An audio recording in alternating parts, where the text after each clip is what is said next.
પણ ભાજપનો આદેશ હોય પણ આપણા નેતા જે આપણા માટે લડત આપે છે આજે એને ખોટી રીતે જેલમાં લઈ ગયા. હાલ સંઘવી ભાજપ સરકાર અને જેટલા પણ ભાજપના અહીંયા નેતાઓ છે એમની નીંદ આપણે હરામ કરવી પડશે.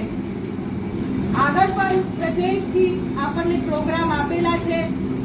28 તારીખે વિધાનસભા વાઇઝ બધા નેતાઓ એમના વિસ્તારમાં કરવાનું છે પણ મોટી સંખ્યામાં પછી જિલ્લા પંચાયત વાઇઝ તમને પણ પ્રોગ્રામ કરવાના છે. પછી તાલુકામાં તો આપણે આ પ્રોગ્રામ રોકવાનું નથી. ચેતરભાઈના સમર્થનમાં આપણે રોજે કરવાનું છે અને ખૂબ બહુમતીથી મોટી સંખ્યામાં તમે પ્રોગ્રામ કરો તાકી બીજી વાર ભાજપ આપણા કોઈ પણ નેતાને અડકતા 10 વાર વિચારે.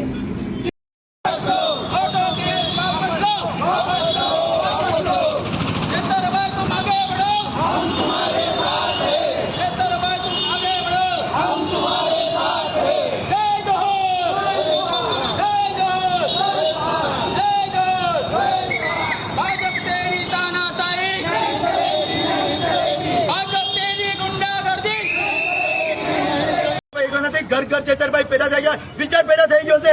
અમે બધા ચેતરભાઈ છે અને સરકારને કહીએ છીએ તમારામાં દમ હોય કે બધા પર અમે બધા જેલમાં જવા તૈયાર છે. જેલ અમારા માટે છે. જેલથી અમે ડરવાળા નથી. અમે લડીને લઈશું, અમે હક મેળવીને રહીશું. અમે સુપ્રીમ કોર્ટ હાઈકોર્ટ ઉપર પૂરો ભરોસો છે. ન્યાયપાલિકા પર જે અમારા પર ખોટો કેસ છે એને અમે રિવિઝનમાં લઈ અને અમે એમાંથી નિર્દોષ સાબિત થઈશું. પણ અમારા ઉપર જે ખોટો કેસ કર્યો છે આવનાર ટાઈમની અંદર અમે ઘર ઘર જઈને ભાજપની ભ્રષ્ટ નીતિઓને જાહેર કરીશું અને અમે નહીં આપી. જે પણ ભાજપનો આદેશ હોય પણ આપણા નેતા જે આપણા માટે લડત આપે છે આજે એને ખોટી રીતે જેલમાં લઈ ગયા. હાલ સંઘવી ભાજપ સરકાર અને જેટલા પણ ભાજપના અહીંયા નેતાઓ છે એમની નીંદ આપણે હરામ કરવી પડશે. આગળ પણ પ્રદેશથી આપણને પ્રોગ્રામ આપેલા છે. 28 તારીખે વિધાનસભા વાઇઝ બધા નેતાઓ એમના વિસ્તારમાં કરવાનું છે પણ મોટી સંખ્યામાં પછી જિલ્લા પંચાયત વાઇઝ તમને પણ પ્રોગ્રામ કરવાના છે. પછી તાલુકામાં તો આપણે આ પ્રોગ્રામ રોકવાનું નથી.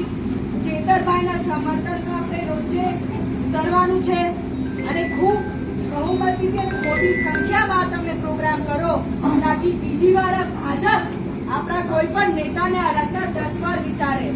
કેટલા સભ્યોને ખોટી રીતે ખોટા કેસીસમાં ફસાયા છે, કેટલા લોકો પર પોલીસના ફોનો આવ્યા છે. વારાઘડી નાના નાના કેસીસ ખોટી રીતે એ લોકો ફસાવે છે.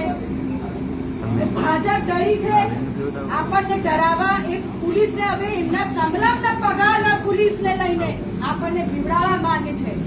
પોલીસને પણ ખબર થવી જોઈએ કે તમે જનતા માટે છો, કઈ કમલામના માટે નથી. તમે કમલમની પ્રાઇવેટ પ્રોપર્ટી નથી એટલે તમે જનતા માટે કામ કરો, નાકી કમલમ અને બીજેપીના ચોર માટે કામ કરો. અને ચેતરભાઈ અમારા આદિવાસી સમાજના નેતા છે. તમે આદિવાસી નેતા પર અત્યાચાર કરો છો, આદિવાસી નેતા પર તમે આ કાવતરું કર્યું છે. હું ભાજપના આદિવાસી નેતાને પણ કહેવા માંગુ છું ભાજપ તમારી પણ સગી નથી. એ તમારું કામ લેશે અને પછી ફેંકી દેશે. તમે બધા ભાજપનો વિરોધ કરો અને આદિવાસી સમાજના નેતા ચેતર વસાવાને સપોર્ટ કરો. નહીં તો આ આદિવાસી સમાજના ભાજપના જે નેતાઓ છે એમના સામે પણ અમે મોટો ધરનો અને આંદોલન કરીશું, ઘેરાવો કરીશું. આપણે બધા તૈયાર છે ને? બધા તૈયાર છે ને?